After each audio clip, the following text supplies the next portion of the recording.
ఇప్పుడు రోడ్డు మీదకి వస్తున్న పరిస్థితి ఉంది. విశాఖ నుంచి అది మొదలవుతోంది. తమకు చెందిన జిరాయితీ స్థలాన్ని ఎండోన్మెంట్ స్థలంగా చూపించి శాంతి అక్కడి పనులు ఆపేశారని, కోర్టులో తమకు అనుకూలంగా ఆర్డర్ వచ్చినా సరే ఇబ్బందులకి గురి చేశారని ఎండోన్మెంట్ అసిస్టెంట్ కమిషనర్గా ఉన్న శాంతి విజయసాయిరెడ్డి చెప్పడం వల్లే ఆవిడ ఆ విధంగా ఎండోన్మెంట్ భూములు అని చెప్పి ఆపేసి తాము ఇష్టం వచ్చినట్లుగా వీటిల్ని ఇబ్బంది పెట్టారు అన్న విషయాన్ని శాంతి అలాగే విజయసాయిరెడ్డి బాధితులు విశాఖ వేదికగా తెర మీదకి వచ్చారు. వారితో మా ప్రతినిధి శ్రీనివాస్ ఫేస్ టు ఫేస్ చూద్దాం. ఏసీ శాంతి ఎండోమెంట్ డిపార్ట్మెంట్లో అసిస్టెంట్ కమిషనర్గా పనిచేసిన కె శాంతి యొక్క అరాచకాలు ఒక్కొక్కటి బయటపడుతున్న పరిస్థితి. ఆమె యొక్క బాధితులు రోడ్డు మీదకి వచ్చి మీడియాని ఆశ్రయిస్తున్న పరిస్థితి. ప్రధానంగా చూసుకుంటే విశాఖ సౌత్ నియోజకవర్గం దొండపర్తి ప్రాంతంలో ప్రైమ్ లొకాలిటీలో, అంటే అటు చూసుకుంటే జస్ట్ ఆ రోడ్డు చూపించి ఒకసారి ఆ రోడ్డు చూసుకుంటే రైల్వే స్టేషన్, అదేవిధంగా ఇటుపక్క రోడ్డు చూసుకుంటే పూర్తిగా కూడా కోతవేడి దూరంలో ఆర్టీసీ కాంప్లెక్స్, ఇటు లెఫ్ట్ అయితే అక్కయ్యపాలెం, అలా రైట్ తీసుకుంటే టువర్డ్స్ డైమండ్ పార్క్ దాకా పోతూ ఉంటాం. అంటే ఇది ప్రైమ్ లొకాలిటీలో రోడ్డుకి ఆనుకొని ఉన్న 600 గజాల స్థలంలో నిర్మాణం చేసుకుంటూ ఉన్నారు. ఇలాంటి నిర్మాణం తన హయాంలో ఇది మీది కాదు, పూర్తిగా ఎండోమెంట్కి చెందిన ల్యాండ్ కాబట్టి ఇక్కడ మీరు నిర్మాణం చేయడానికి వీల్లేదు అని సుమారు 40 మంది పోలీసులతో వచ్చి వీళ్ళ మీద మూకమ్మడి దాడి చేసిన పరిస్థితే అని ఈ బాధితులు ఎవరైతే ఉన్నారో వాళ్ళు ఆరోపిస్తున్న పరిస్థితి, ఆవేదన వ్యక్తం చేస్తున్న పరిస్థితి. అప్పులు చేసుకొని కట్టుకుంటున్నామని వాళ్ళ బాధితులు చెప్తున్నారు. అయితే సార్ మీ పేరేంటి, ఏం జరిగింది, శాంతి వల్ల మీకు ఏ ఇబ్బంది జరిగింది? సార్ నా పేరు సురేష్ కుమార్ అండి. నేను ఈ సైట్ డెవలప్మెంట్ తీసుకున్నాను. మా మామయ్య గారిదే సైట్ని డెవలప్మెంట్ తీసుకుని జీపే కూడా చేయించుకున్నానండి. నేను చేయించుకుని వర్క్ స్టార్ట్ చేద్దామని చెప్పేసి సైట్లోకి వచ్చిన తర్వాత 2014లో నేను రిజిస్ట్రేషన్ చేయించుకున్నాను. 2018లో నేను ప్లాన్ పెట్టుకుని నేను వర్క్ స్టార్ట్ చేద్దామని చెప్పేసి సైట్ దగ్గరకు వచ్చాయండి.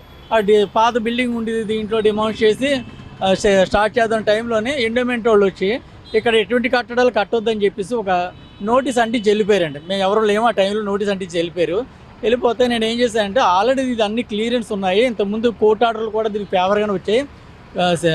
79లో ఒకసారి కోర్టు ఎండోమెంట్ వాళ్ళు ల్యాండ్ గ్రాబింగ్ కేసు కింద కోర్టుకు వెళ్ళారండి. వెళ్తే అక్కడ court Vizag court land grabbing court వీళ్ళు ల్యాండ్ గ్రాబర్స్ కాదు అని చెప్పేసి క్లియర్గా జడ్జిమెంట్ ఇచ్చిందండి. ఈ శాంతి గారు వచ్చిన తర్వాత, ఎండోమెంట్ అసిస్టెంట్ కమిషనర్ శాంతి వచ్చిన తర్వాత నేను వర్క్ ఇక్కడ జరుగుతున్న టైంలో ఒకసారి వచ్చారండి. ఆవిడ వస్తే ఏంటి ఇది ఎండోమెంట్లో ఉంది కదా అని చెప్తా అంటే నేను అన్నాను, మేడం మా దగ్గర మొత్తం క్లియర్గా ఉన్నాయి, ప్లాన్ అప్రూవల్ అయ్యింది, మేము వర్క్ స్టార్ట్ చేసుకున్నానంటే అలా కాదు ఒకసారి ఆఫీస్కి రండి మాట్లాడదాం అని చెప్తున్నారు. అంటే నేను మన దగ్గర అన్ని ప్రూఫ్స్ ఉండించుకుని మనం మళ్ళీ వాళ్ళ దగ్గరికి వెళ్ళి వాళ్ళని బతిమాలడం ఏంటి అని మా అడ్వకేట్ని సంప్రదించితే అవసరం లేదండి, మీ అన్ని ప్రూఫ్స్ మీకు కరెక్ట్గా ఉన్నాయి, మీరు ఎవరి దగ్గరికి వెళ్ళవసరం లేదు, వాళ్ళ డబ్బుల కోసం చేస్తున్నారు. చెంపోళ్ళు శ్రీనివాస్ అనే వ్యక్తి మేడం గారు కంపల్సరీ ఏదో మీకు ఇబ్బంది పెడతారో ఆవిడకి మీరు డబ్బులు ఇవ్వాలండి అని చెప్పేసి నా దగ్గర 5 లక్షల రూపీస్ దబదబాలుగా తీసుకెళ్ళాడు. 5 లక్షల రూపాయలు 5 లక్షలు ఎవరు తీసుకెళ్లారు? చెంపోళ్ళు శ్రీనివాస్ అన్న ఆయన ఇక్కడ వెంకటేశ్వర టెంపుల్లోనే క్లర్క్ అని చేస్తున్నాడు. ఆయన తీసుకెళ్తే నేను ఎవరి పేరు చెప్పి తీసుకెళ్ళాడు? శాంతి గారి పేరు చెప్పి తీసుకెళ్ళాడు. మా మేడం గారికి ఇవ్వాలి, శాంతి గారికి ఇవ్వాలని చెప్పేసి వేగ్గా చెప్తున్నారా? మీ దగ్గర ఆధారాలు ఏమైనా ఉన్నాయా? నా దగ్గర రికార్డింగ్తో సహా వీడియో రికార్డింగ్ ఉంది, ఆడియో రికార్డింగ్ మొత్తం అన్నీ ఉన్నాయండి నా దగ్గర. ఇన్ని డబ్బులు పెట్టిన భయంతో నేను నా వర్కే సాపికి జరగాలి, ఎందుకంటే బోల్డని అప్పులు చేసి కొన్ని ప్రాపర్టీస్ అమ్మేసి అప్పులు చేసి కడుతున్నాం సార్, ఇది మాకు ఏదో రూపాయి వస్తుందని చెప్పేసి పోనీలు అని చెప్పి నేను ఈ దబదబాలకి ఇచ్చాను. ఇచ్చిన తర్వాత 2021 జూన్ 22 సడన్గా వచ్చి దాని ముందు వన్ టైం వచ్చి సడన్గా మార్నింగ్ 9:30 ఆ టైంకి మా దగ్గర అవి కూడా వీడియోస్ ఉన్నాయి సార్. మొత్తం నేను వచ్చి పెట్టకుండా మేము ఇంకా ఇంటి దగ్గర వేపకుంట్లో ఉన్నాను, ఇంటి దగ్గర వచ్చి పెద్ద మిషన్ తెచ్చి 40 టన్స్ మిషన్ తెచ్చి కొట్టడం స్టార్ట్ చేసిందండి. ఆవిడ 40 మంది పోలీసులు, 25 మంది ఎండోమెంట్ స్టాఫ్ అండి. మేము ఉన్నది 3 సార్. మా మీద అంత దౌర్జన్యంగా రౌడీజంగా రావాల్సిన పని ఏంటో మాకు అర్థం కావట్లేదు. మేము అప్పటిగా చాలామంది ఆ రోజు అన్నారండి, ఈవిడ వెనకాల ఎవరు ఉండి చేయిస్తున్నారో. ఎవరున్నారు? ఎవరో ఉన్నారని కాదు, ఎవరున్నారని మీ అమ్మా మీరు చెప్పండి అమ్మా, ఎవరున్నారు? వెనకాల అయితే సాయి రెడ్డి గారు ఉన్నారని మాకు అందరూ చెప్పారండి. ఆ రోజైతే ఎవరున్నారు వీడి వెనకాల ఇంత ఎవరో లేకపోతే ఈ ఒక ఆడావిడ వచ్చేసి ఇంతలా మాకు నోటీసులు ఇవ్వకుండా అంత ధైర్యంగా ఎలా కుట్టేస్తుందో చెప్పండి అసలు. అంటే సాయి రెడ్డి గారు ఉండి వెనకాల నడిపించారని మాకు అందరూ తర్వాత చెప్పారు. ఆ రోజు అంటానే ఉన్నారండి, ఆ తర్వాత కూడా అన్నారు ఇదంతా సాయి రెడ్డి గారు వెనకాల నడిపిస్తున్నారు, రోడ్ రివర్ సైడ్ కబ్జా చేసేద్దామని. ఆవిడ ఒక మాట అన్నది నిన్న మీడియాలోని మహా టీవీలో ఒక మాట అన్నదండి ఆవిడ, మేము వైజాగ్ వచ్చి ఒక గజం స్థలం కూడా నేను వదలకుండా అంత అంటే గజం స్థలం కూడా వదలకుండా అంతా తుడిచిపెట్టి సాయి రెడ్డి గారికి మూట కట్టిందండి. వైజాగ్లో చాలా సైట్లు ఆవిడ కబ్జా చేసింది. అంటే లాక్కుని అందరూ ఏంటంటే మాలా పోరాడలేక కొంచెం మంది వదిలేశారు కదా, అది తిరిగి వాళ్ళకి కబ్జా చేసేసుకున్నారు. దీని మీద బోర్డు అప్పులు చేసుకుని పెట్టుకుని ఉన్నాం. మేము ఎలా వదులుకుంటామండి, మా సర్వం పెట్టుకుని దీన్ని వదులుకోలేము కదా. అలా పోరాడి హైకోర్టుకి వెళ్ళి మళ్ళీ ఆర్డర్ కాపీ తెచ్చుకున్నాం.